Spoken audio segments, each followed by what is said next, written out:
జల్దీ software job కొడదామనుకుంటురా? అయితే వీక్యూబ్‌లో training తీసుకొని మంచి జాబ్ కొట్టేయుర్రి. అందరికీ నమస్కారాలు. టైం తక్కువ ఉంది కాబట్టి ఎక్కువ టైం తీసుకోకుండా క్విక్గా కంప్లీట్ చేద్దాం. ఎందుకంటే ఈరోజు పేదల సేవలో ప్రభుత్వం కింద కార్యక్రమం ఉంది. నేను కూడా ధర్మవరం వెళ్తున్నాను. ఇప్పటి వరకు ఎప్పుడూ మిస్ కాని ఏకైక కార్యక్రమం ప్రతి నెల మొదటి తారీఖున దానికి అటెండ్ అవుతున్నాయి. ఇటీవల జరిగిన తుఫాన్ ఇది ఒక కేస్ స్టడీ కింద తీసుకున్నాం. ఆర్టీజీఎస్ అదేవిధంగా ప్రభుత్వం అంతా కూడా మనం ఒక కేస్ స్టడీ కింద తీసుకొని దీన్ని ముందుకు పోయాం. టెక్నాలజీ ఒక టీం కింద పనిచేస్తే ఎలాంటి సమస్యనైనా ఏ విధంగా ఎదుర్కోగలుగుతామో దీన్ని ఒక ప్రూఫ్ ఆఫ్ కాన్సెప్ట్గా తీసుకొని మనం నిరూపించగలిగాం. నాకు ఈ తుఫాన్ది వచ్చిన వెంటనే మన అధికారులు ఎప్పటికప్పుడు ఆర్టీజీఎస్లో అనలైజ్ చేస్తూ వచ్చాం. అనలైజ్ చేస్తూ వస్తూ ఉంటే ఫస్ట్ డే నుంచి ఒకప్పుడు అనుభవం కూడా నాకు ఉంది కాబట్టి తుఫాన్లు చాలాసార్లు నేను ఫేస్ చేశాను. ఈ రాష్ట్రానికి ప్రధానంగా 2 సమస్యలు ఉన్నాయి. అది నేచర్లో వచ్చిన సమస్యలు. ఒకటి కరువు, రాయలసీమ. సమైక్య ఆంధ్రప్రదేశ్లో కూడా కరువు అనేది పెద్ద సమస్య. కడాన ఆ ప్రాంతానికి పోతే నాకు ప్రతిరోజు ప్రతి సంవత్సరం అడిగేవారు, కనీసం 10 సంవత్సరాలు మేము పంటేస్తే 8 సంవత్సరాలు మాకు పంట రావడం లేదు, దీంతో నష్టపోతున్నాం, కనీసం ఇన్పుట్ సబ్సిడీ ఇవ్వమంటే నేను ఇన్పుట్ సబ్సిడీ ప్రవేశపెట్టాను. అదే సమయంలో నీళ్లు లేక పశువులు కూడా మేపలేకపోతే క్యాటిల్ మొత్తానికి పశువులు తీసుకొచ్చి క్యాంపులు పెట్టాం. అప్పుడు అక్కడ గడ్డి లేకపోతే ఇక్కడి నుంచి వ్యాగన్స్లో గడ్డి తీసుకెళ్ళాం. అలాంటి సందర్భాలు ఎప్పుడూ నాకు జ్ఞాపకం ఉంటాయి. అదే సమయంలో ఆ ప్రాంతంలో మీరు ఒకసారి చూస్తే ఇంకుడు గుంతలు తవ్విస్తే ఎగతాళి చేశారు. రెయిన్ వాటర్ హార్వెస్టింగ్ స్ట్రక్చర్స్ అక్కడి నుంచి దీనికి ప్రారంభించి ఈరోజు మీరు చూస్తే రాయలసీమని కరువు లేకుండా వీలైనంత వరకు ఆదుకోగలుగుతున్నాం. 2 ప్రధాన సమస్యలు ఏంటంటే, ఒకటి డ్రౌట్ ప్రూఫ్ స్టేట్గా తయారు చేసుకోవడం. 2 తుఫాన్లు ఇండియాలో ఎప్పుడు కూడా ఈస్ట్ కోస్ట్లో వస్తూ ఉంటాయి ఎక్కువగా. West Coast is more safe. East Coast ఎప్పుడు వల్నరబుల్. ఈస్ట్ కోస్ట్లో మనకు ఒక డిసడ్వాంటేజ్ ఉంది. మన దగ్గర కొంచెం మనం కానీ పక్కనుండే ఒరిస్సా కానీ ఈ 2 రాష్ట్రాల నుంచి ఎక్కువ సైక్లోన్ వచ్చే ప్రమాదాలు ఉన్నాయి. దాన్ని మాస్టరైజ్ చేయడం కోసం చాలాసార్లు ప్రయత్నం చేశాం. ఈసారి మనం చేసిన ఎక్సర్సైజ్ చూస్తే పర్ఫెక్ట్గా ఏదైతే డేటా లేక్ ఒకటి తయారు చేస్తున్నాం, అవేర్ ఒకటి పెట్టి రియల్ టైం డేటా కలెక్ట్ చేస్తున్నాం. 3వది ఈ 2 ఇంటిగ్రేట్ చేయడం కోసం ఏఐ మాడ్యూల్స్ కూడా తయారు చేసి ముందుకు పోవాలనుకుంటున్నాం. ఇటీవల కాలంలో మీరు చూస్తే ఎప్పుడు కూడా నేను ప్రయోగాలు చేస్తూ ఉంటాను. వచ్చిన తర్వాత అనేక విధాలుగా ప్రయత్నాలు చేసి సమర్థవంతంగా ఎదుర్కొనే సందర్భాలు చాలా ఉన్నాయి. ఉదాహరణ ఒక హరికేన్ 96-97లో హరికేన్ వచ్చింది. ఈస్ట్ గోదావరి, వెస్ట్ గోదావరి మొత్తం అతలాకుతలం అయిపోయింది. ఆ రోజు మీరు చూస్తే డెవాస్టేషన్ ఒక 6-7 రోజుల్లో మ్యాక్సిమం 10 డేస్లో నార్మల్సీ తీసుకురాగలిగాం. టోటల్ సెక్రటరియేట్ హైదరాబాద్ నుంచి ఆ రోజు రాజమండ్రిలో పెట్టి ఎంఆర్ఓ ఆర్డీఓ ఆఫీస్లో పెట్టి ఆడనే ఉన్నాం. వరప్రసాద్ లాంటి ఆఫీసర్స్ అప్పుడు ఉన్నారు. వీళ్ళందరినీ కూడా తరలించాం. మండలానికి ఒకరిని పెట్టాం సెక్రటరీస్ని. దాంతో నార్మల్సీ వచ్చింది, పర్ఫెక్షన్ వచ్చింది. ఈసారి ఆర్టీజీఎస్లో ఒక చిన్న ప్రయోగం నాకు అనిపిస్తే యంగ్స్టర్స్లో ఎవరు బ్రైట్గా ఉన్నారో చూశాను. వీళ్ళ రికార్డ్స్ అన్నీ, ఆ రికార్డ్స్ చూస్తే నాకు చాలామంది ఉన్నారు. దాంట్లో ఒక 6-7 మందిని పికప్ చేసుకున్నాం. ఆ 6-7 మంది ఈరోజు పెద్ద అసెట్గా తయారయ్యే పరిస్థితి వచ్చారు. ఎందుకంటే యంగ్ బ్రెయిన్స్, ఐఐటి, ఐఐఎం, ఇప్పుడు పోలీసుల్లో ఐపీఎస్, ఐఏఎస్, కొంతమంది ఢిల్లీ యూనివర్సిటీలో ఎకనామిక్స్ చేశారు ఒకరు. ఇవన్నీ కూడా తీసుకొని భాస్కర్ గారికి కొంత ఇది చేస్తే వండర్ఫుల్ ఎక్సర్సైజ్ చేశాడు. మామూలు ఎక్సర్సైజ్ బాగా చేశాడు. సిఎస్ గారు కోఆర్డినేట్ చేశారు. ఫస్ట్ టైం ప్రివెంటివ్ మెజర్ కింద తీసుకున్నప్పుడు మీరు చూస్తే ఎంత బాగా చేశారంటే ఒక టీం కింద లాస్ట్ మైల్లో ఉండే సెక్రటరియట్లో ఉండే వ్యక్తుల్ని కదిలించి రియల్ టైంలో ఫిజికల్గా వాళ్ళు వెళ్ళారు. టెక్నాలజీ సపోర్ట్ ఇచ్చాం. ఇది వండర్ఫుల్ ఎక్స్పీరియన్స్. ఈరోజు ఇక్కడ మీరు చూస్తే ఒక 5-పాయింట్ ఫార్ములాతో ఈ తుఫాన్ని ఎదుర్కోవడానికి ముందుకు పోయాం. 0 డెత్స్ ఉండాలని చెప్పి కోరుకున్నాం. ఎక్కడ ఎవరు చనిపోకూడదు. అదే సమయంలో ఆస్తి నష్టం, ప్రాణ నష్టాన్ని పూర్తిగా కాపాడాలని ముందుకు పోయాం. ఎప్పుడైతే ఇది పెట్టుకొని పోయామో ఒక 5 పాయింట్స్లో మీరు చూస్తే monitoring, alert mechanism, rescue operations, rehabilitation, normalcy, ఈ 5 ప్రిన్సిపల్స్ పెట్టుకొని వెళ్ళాం. తుఫాన్ని వచ్చినప్పటి నుంచి ట్రాకింగ్ మొదలుపెట్టాం. ఐఎండి మిగిలినటన్నీ ట్రాక్ చేశాం. చేసిన తర్వాత ఉండే ఎక్యురసీలో ఇంకా పర్ఫెక్షన్ రావాలి. దానికోసం ప్రయత్నం చేస్తున్నాం. ఉండే ఎక్యురసీతో ఎక్కడికక్కడ రియల్ టైం మనం డెవలప్ చేసిన అవేర్. ఒక ఎగ్జాంపుల్ మాత్రం, రెయిన్ఫాల్ అవర్లీ, ఏ రెయిన్ గేజెస్లో ఎంత రెయిన్ పడిందో చూసుకొని అక్కడి నుంచి ఫ్లడ్ మేనేజ్మెంట్ మొదలుపెట్టాం. రిజర్వాయర్స్ కానీ, విలేజెస్ కానీ, చెరువులు కానీ, మొత్తం వాటర్ బాడీస్ అన్నీ తీసుకొని చేశాం. ఇప్పటి వరకు మీరు చూస్తే ఒక 2 చనిపోయారు, ఒకరిద్దరు వేరే కారణాల వల్ల దీంట్లో రికార్డ్ అయ్యారు. ఏదైనా కూడా అతిపెద్ద తుఫాన్, వీలైనంత మందిని కాపాడగలిగాం. ఒక సాటిస్ఫాక్షన్. ఇంకొక పక్కన మీరు ఒకసారి చూస్తే ఆస్తి నష్టం కూడా ఎప్పుడైతే హెవీ రెయిన్ పడినప్పుడు ముందుగానే ఇది చేశాం. అక్కడి నుంచి వీలైనంత వరకు కాపాడాం. మామూలుగా కాకినాడ దగ్గర క్రాస్ అవుతుందంటే అందరం కాకినాడ దగ్గరనే వాచ్ చేస్తాం. ఈసారి కాకినాడ దగ్గర క్రాస్ అయినా రెయిన్ ఎక్కడెక్కడ పడుతుంది, ఎట్లా ట్రావెల్ అవుతుంది, క్లౌడ్స్ ఏ విధంగా వస్తాయి, అవన్నీ అనలైజ్ చేసుకొని హైయెస్ట్ రెయిన్ఫాల్ కావల్లో పడింది. కావల్లో ఫ్లడ్ మేనేజ్మెంట్ స్టార్ట్ చేశాం.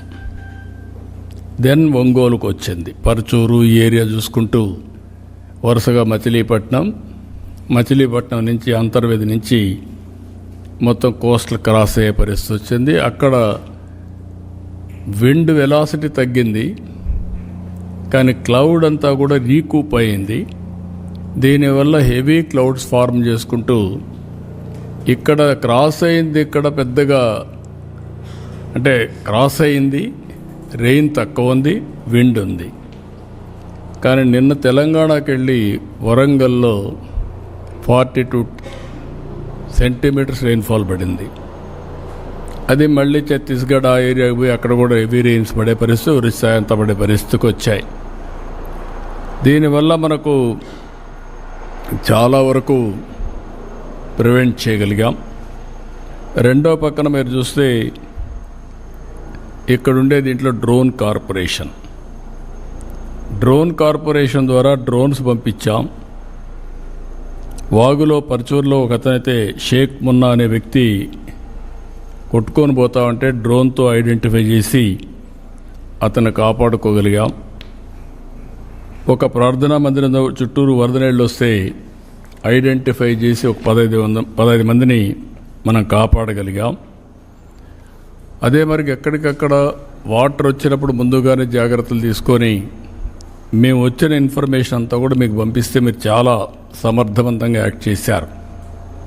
నేను చాలా సైక్లోన్లు చూశాను, కానీ ఫస్ట్ టైం నా జీవితంలో యంత్రాంగం టెక్నాలజీ ఇంటిగ్రేట్ అయ్యి లాస్ట్ మైల్లో సమర్థవంతంగా మనం హ్యాండిల్ చేయగలిగాం. ఒక గ్రామంలో ఉండే వ్యక్తికి టెక్నాలజీ కానీ లేకపోతే తుఫాను కానీ ఎట్లొస్తుంది ఎప్పుడు వస్తుంది తెలియని పరిస్థితి నుంచి మన లాస్ట్ మైల్లో ఉండే మన ప్రభుత్వ ఉద్యోగి వీళ్ళంతా కూడా పర్ఫెక్ట్గా దీన్ని హ్యాండిల్ చేసే పరిస్థితికి వచ్చారు. దీనివల్ల ఒక మాటలో చెప్పాలంటే పెను ప్రమాదం తప్పింది. ఇది ఒక ప్రూఫ్ ఆఫ్ కాన్సెప్ట్ మాత్రం. ఇంకొక పక్క మీరు ఒకసారి చూస్తే దీనికోసం 602 డ్రోన్స్ పెట్టుకున్నాం. ప్రిపేర్డ్నెస్ పర్ఫెక్ట్గా చేశాం. ఎక్కడైనా సరే స్టాండర్డ్స్ ఎస్ఓపి పెట్టుకొని వీలైనంత వరకు ఎంతవరకు ఇవన్నీ కాపాడగలుగుతామో డ్రోన్ ద్వారా కానీ సెటిలైట్ మ్యాప్లు కానీ లేకుంటే వేరియస్ యాంగిల్స్లో తీసుకొని మనం ముందుకు పోయి కడాన మీరు చూస్తే సీసీటీవీ కెమెరాలో టౌన్స్లో ఫ్లడ్ మేనేజ్మెంట్ ఏ విధంగా చేయొచ్చునో అనలైజ్ చేసి అలర్ట్స్ పంపించే పరిస్థితికి వచ్చాం. ప్రతి ఒక్క టౌన్లో సీసీటీవీ కెమెరాలు ఉన్నాయి. అవన్నీ అనలైజ్ చేసుకుంటున్నాం. అనలైజ్ చేసుకొని మన వాళ్ళు ఫ్లడ్ మేనేజ్మెంట్ చేశారా లేదా, ముందస్తు జాగ్రత్తగా మనం చేసిన పని అన్ని డ్రైన్స్ అన్ని క్లీన్ చేయించాం. అర్బన్ ఏరియాలో కానీ రూరల్ ఏరియాలో కానీ వీలైనంతవరకు చేయించాం. దానివల్ల వచ్చిన వాటర్ వచ్చినట్టు పోగలిగింది. దీనివల్ల కూడా మనకు ఎక్కడ కూడా ఈ యొక్క సబ్మెర్జెన్సీ ఇవన్నీ కూడా చాలా వరకు తగ్గే పరిస్థితికి వచ్చాయి. ఎప్పుడు కూడా టెక్నాలజీ, అధికార యంత్రాంగం, ఇంకొక పక్క ప్రజాప్రతినిధులు. ఈరోజు ఈ మీటింగ్కి 3 పిలిచాం. ఒక పక్క అధికార యంత్రాంగం మొత్తం ఉన్నారు, బాగా ఫీల్డ్లో పనిచేశారు. ఎమ్మెల్యేలు, ఎంపీలు పొలిటికల్ లీడర్షిప్ ఇచ్చారు మంత్రులు. మీరు that is a very good experience. ఎప్పుడు కూడా పొలిటికల్ మేనేజ్మెంట్ ప్రజాప్రతినిధులు చేయాలి. అధికార యంత్రాంగం సమర్థవంతంగా వాళ్ళకుండే అధికారాలు ఉపయోగించుకొని అక్కడ మనం ఏమనుకుంటాం అవన్నీ వాళ్ళు చేయగలిగి రెండూ కూడా కలిపి చేయగలిగితే చాలా మంచి ప్రయోజనాలు వస్తాయి. NDRF, SDRF, fire services extraordinary work చేశారు. పోలీస్, రెవెన్యూ, ఆల్ డిపార్ట్మెంట్స్, ఒక డిపార్ట్మెంట్ కాదు అన్ని డిపార్ట్మెంట్లు చాలా బాగా చేశారు. కడాన స్వచ్ఛంద సంస్థలు కూడా వాళ్ళు కూడా ముందుకొచ్చి ఇందులో భాగస్వాములు అయ్యారు. ఎన్జిఓస్ను కూడా అభినందిస్తున్నా. రాబోయే రోజుల్లో మనం ఇది ఒక టీమ్ స్పిరిట్, టీమ్ వర్క్. అందరం కలిసి పనిచేస్తే ఒక ఎక్స్ట్రాడినరీ పర్ఫార్మెన్స్ ఏ విధంగా వస్తుందో మనం చేసి చూపించాం. ఇది చాలా సంతోషం. మిమ్మల్ని అందరినీ నేను ఈరోజు సాయంత్రం లండన్కి వెళ్తూ ఉంటే లేట్ అయితే కరెక్ట్ కాదు, మిమ్మల్ని రికగ్నైజ్ చేయాలి. మిమ్మల్ని రికగ్నైజ్ చేయడమే కాదు, రాష్ట్రానికి ఒక మెసేజ్ పంపించాలి. మనం చేసిన పని ఒక స్ఫూర్తిదాయకంగా ఉండడం ఒక ఆస్పెక్ట్ అయితే, ఈ స్ఫూర్తిని ప్రజలు కూడా అందుకోవాల్సిన అవసరం ఉంది. మనం చేసిందంతా ప్రజల కోసం చేశాం. ప్రజల్లో కూడా భవిష్యత్తులో వాళ్ళు ఒక బాధ్యత తీసుకొని కొంతమంది వాలంటీర్స్గా తయారు చేయాల్సిన అవసరం ఉంది. ఏ ఈవెంచువాలిటీ వచ్చినా, ఏ పెద్ద సైక్లోన్ వచ్చినా, లేకుంటే ఇంకొక విపత్తు వచ్చినా ప్రజల సహకారం ఉంటే చాలా ఈజీగా అవుతుంది. నిన్న మొన్న మీరు చూస్తే నేను చాలాసార్లు చూశాను. ఒకప్పుడు ఏదైనా ఇన్సిడెంట్ జరిగితే లాస్ట్ మైల్లో చెప్పాలంటే మనం టామ్ వేసేవాళ్ళం ఊర్లో పోయి. ఆ రోజుల నుంచి చూసా. తర్వాత నేను అందరికీ వాస్తవాలు చెప్పాలంటే హరికేన్ తుఫాన్ అప్పుడు పేపర్లో అడ్వర్టైజ్మెంట్ ఇచ్చా. అప్పట్లో ఆ అడ్వర్టైజ్మెంట్ ఏమనంటే, మీ అందరికీ ఇన్ని కేజీల బియ్యం ఏదేది ఇస్తానో అన్నీ వేసి ఎవరైనా ఇవ్వకపోతే చొక్కా పట్టుకొని తీసుకోండి అని ఆ రోజు నేను అడ్వర్టైజ్మెంట్ రాశాను. ఇదే మరి రాశాను అంటే ధైర్యం ఇవ్వడానికి, గట్టిగా అడగండి, డిమాండ్ చేయండి, ఇట్ ఈజ్ యువర్ రైట్ అని చెప్పి చేయించాం. ఈరోజు పంచాయతీలో మన ఆఫీస్ మీద ఒక సిస్టమ్ డెవలప్ చేశారు, అలర్ట్ సిస్టమ్ డెవలప్ చేశారు. ఇక్కడి నుంచి మెసేజ్ పంపిస్తే ఏ పంచాయతీకి కావాలంటే స్ట్రక్చర్డ్ మెసేజ్ అక్కడ అనౌన్స్మెంట్ వస్తుంది. ఒక 24 పైలట్లు పెట్టారు, దానికి 3 లక్షలు అవుతుంది. ఇప్పుడు దాన్ని మాస్టరైజ్ చేసి 2 లక్షలకో ఎంత అవుతుందో వర్కౌట్ చేయమన్నాను. వల్నరబుల్ ప్లేసెస్లో పెట్టుకోగలిగితే భవిష్యత్తులో అక్కడ పోయి చెప్పాల్సిన పని లేదు, ఇక్కడి నుంచి అలర్ట్స్ కూడా మనం చెప్పే పరిస్థితి వస్తుంది. టెక్నాలజీ చాలా మెచ్యూరిటీ వచ్చింది. నేను చాలాసార్లు మీకు ఒక మాట చెప్పాను, we're all in a inspiring time. దానికి మెయిన్ కారణం ఏంటంటే, ఒక పక్క డేటా లేక్ ద్వారా డేటా అంతా ఉంటుంది, హిస్టారికల్ డేటా, ప్రజెంట్ డేటా. ఏదైతే ఈరోజు అవేర్ ద్వారా real time 42 parameters real time data వస్తుంది. రెండు ఇంటిగ్రేట్ చేసి ఏఐ ఉపయోగించుకొని, లేకపోతే క్వాంటమ్ కంప్యూటర్ కూడా ఉపయోగించుకుంటే రియల్ టైం అనలిటిక్స్ చేసి right decision, right solution last మైల్కి రియల్ టైం పంపించడానికి వాట్సాప్ గవర్నెన్స్ ఉంది. అది కూడా మనం 750 సర్వీసెస్ వాట్సాప్ గవర్నెన్స్లు ఇచ్చే పరిస్థితికి వచ్చాం. This is where. అందుకే మిమ్మల్ని అందరినీ కూడా ఎప్పుడు అంటూ ఉంటాను, ఇంకా హార్డ్ వర్క్ చేయడం కాదు, స్మార్ట్ వర్క్ చేయడం చాలా అవసరమని. దానికి ఇది నాంది పలికింది. ఇలాంటి బ్రహ్మాండమైన ప్రయత్నం చేసినప్పుడు దీనికి సహకరించిన మిమ్మల్ని అందరినీ, భాగస్వాములైన మిమ్మల్ని అందరినీ మనస్ఫూర్తిగా అభినందించి రాష్ట్ర ప్రజల తరపున మీకు కృతజ్ఞతలు తెలియజేయాలన్న ఉద్దేశంతోనే ఈ కార్యక్రమాన్ని పిలిచాను. దీనికి మీ అందరికీ మరొక్కసారి మనస్ఫూర్తిగా అభినందిస్తూ, నేను ఇక్కడ జనసేన, మీరు ముందుకు రండి, ముందు కూర్చోండి. నేను మిస్ అయ్యాను. బీజేపీ వాళ్ళు ఎవరైనా ఉన్నారా? నువ్వు ఒకడే ఉన్నావా? రా ఇట్లా. రామకృష్ణ అండి, రామకృష్ణ అండి, ముందుకు రా.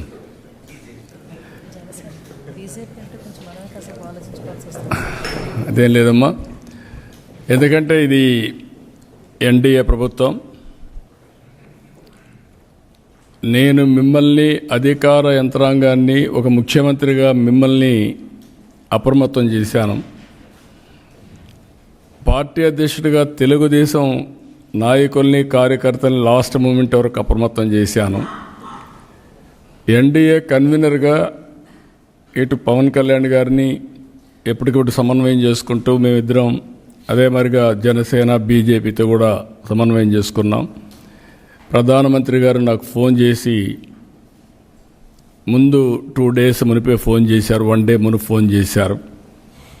అన్ని జాగ్రత్తలు తీసుకున్నారంటే డెఫినెట్గా తీసుకున్నామండి, ఎక్కడ ప్రాణ నష్టం లేకుండా అన్ని ప్రయత్నాలు చేస్తానని చెప్పాను.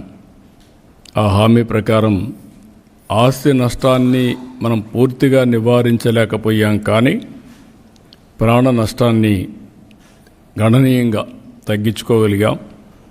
భవిష్యత్తులో ఇక్కడ మిమ్మల్ని అందరినీ నేను కోరేది ఒకటే, మీ ద్వారా రాష్ట్ర ప్రజల్ని, మన ప్రభుత్వ యంత్రాంగానికి కూడా చెప్తున్నాను. ఇప్పుడు మనకు ఈ ఒక కేస్ స్టడీలో కొన్ని చిన్నటువంటి డెఫిషియన్సీస్ ఉంటాయి. ఆ డెఫిషియన్సీస్ కూడా కరెక్ట్ చేసుకుంటే రేపు రాబోయే రోజుల్లో దీనికంటే పెద్ద విపత్తు వచ్చినా సమర్థవంతంగా ఎదుర్కొనే శక్తి మనకు వస్తుంది. అలాంటి ఇన్ఫ్రాస్ట్రక్చర్ చిన్న అన్ని కరెక్ట్ చేసుకుంటాం. ప్రతి ఒక్క క్రైసిస్ ఒక ఆపర్చునిటీ. ఇందులో నుంచి మనం నేర్చుకోవాలంటే చాలా ఉంటాయి. అవి నేర్చుకొని మళ్ళీ దాన్ని కరెక్ట్ చేసుకొని ప్రిపేర్డ్గా ముందుకు పోతే ఏదైనా ఎదుర్కోగలుగుతారని నా నమ్మకం. రెండోది కూడా ఇవన్నీ మనం చూసిన తర్వాత జిల్లాల వారుగా వాళ్ళ అనుభవాలన్నీ ఒక డాక్యుమెంట్ చేయమన్నాం. రాష్ట్ర స్థాయిలో మన అనుభవాలు ఒక డాక్యుమెంట్ చేసి ఒక మాన్యువల్ తయారు చేస్తాం 2025 సైక్లోన్ గురించి. దీన్ని బేస్ పెట్టుకొని భవిష్యత్తులో కూడా ఎప్పటికప్పుడు ముందుకు పోతాం. మనస్ఫూర్తిగా మరొక్కసారి మిమ్మల్ని అందరినీ అభినందిస్తూ ఎక్స్ట్రార్డనరీ పర్ఫార్మెన్స్ చూపించారు. టీమ్ స్పిరిట్ ఏంటంటే నిన్న జరిగిన ఈ యొక్క తుఫాన్లో మీరు చూపించిన చొరవ, భాగస్వామ్యం. నేను ఒక్కడనే పనిచేయలేను. ఒకవేళ నాకు ఆలోచనలున్నా ఒక అందరం కలిసి టీమ్గా పనిచేయాల్సిన అవసరం ఉంది. అలాంటి టీం వర్క్ చేసినటువంటి మిమ్మల్ని అందరినీ రాష్ట్ర ప్రజలందరి తరపున ధన్యవాదాలు తెలియజేయడం కోసం ఈ కార్యక్రమాన్ని ఏర్పాటు చేశాం. ఒక పక్క ప్రభుత్వ యంత్రాంగం, రెండో పక్క ప్రజాప్రతినిధులు. అందుకే నేను గవర్నమెంట్ ప్రోగ్రామ్గా దీన్ని పెట్టుకున్నా. రేపు రాబోయే రోజుల్లో పార్టీ పరంగా అవసరమైతే ఎవరైతే కార్యకర్తలు బాగా పనిచేశారో వాళ్ళని కూడా అభినందిస్తాం. రాను రాను వాలంటరిజం పెంచాలి. సమర్థవంతమైన నాయకత్వం, పొలిటికల్గా బ్యూరోక్రసీని రెండు దిక్కలు తీసుకురాగలిగితే మంచి ఫలితాలు వస్తాయని చెప్పి తెలియజేసుకుంటూ మరొక్కసారి మీ అందరికీ అభినందనలు. Congratulations, wonderful work. ఇది ఎప్పటికి కూడా ముందుకు తీసుకుపోవాల్సిన బాధ్యత మన మీద ఉంది. తీసుకుపోయేదానికి అందరూ సహకరిస్తారని చెప్పి ఆశిస్తూ, చాలామంది పనిచేశారు, అందరినీ పిలవలేం. వాళ్ళల్లో ఒక 130 మందిని ఐడెంటిఫై చేసి ఈరోజు మనం గౌరవిస్తున్నాం. ఈ గౌరవం రాష్ట్ర ప్రజల తరపున రాష్ట్రంలో ఈ యొక్క విపత్తులో పనిచేసిన ప్రతి ఒక్కరికి దక్కుతుందని చెప్పి తెలియజేసుకుంటూ మీ అందరి దగ్గర సెలవు తీసుకుంటున్నా. థ్యాంక్ యూ అని అంటాం.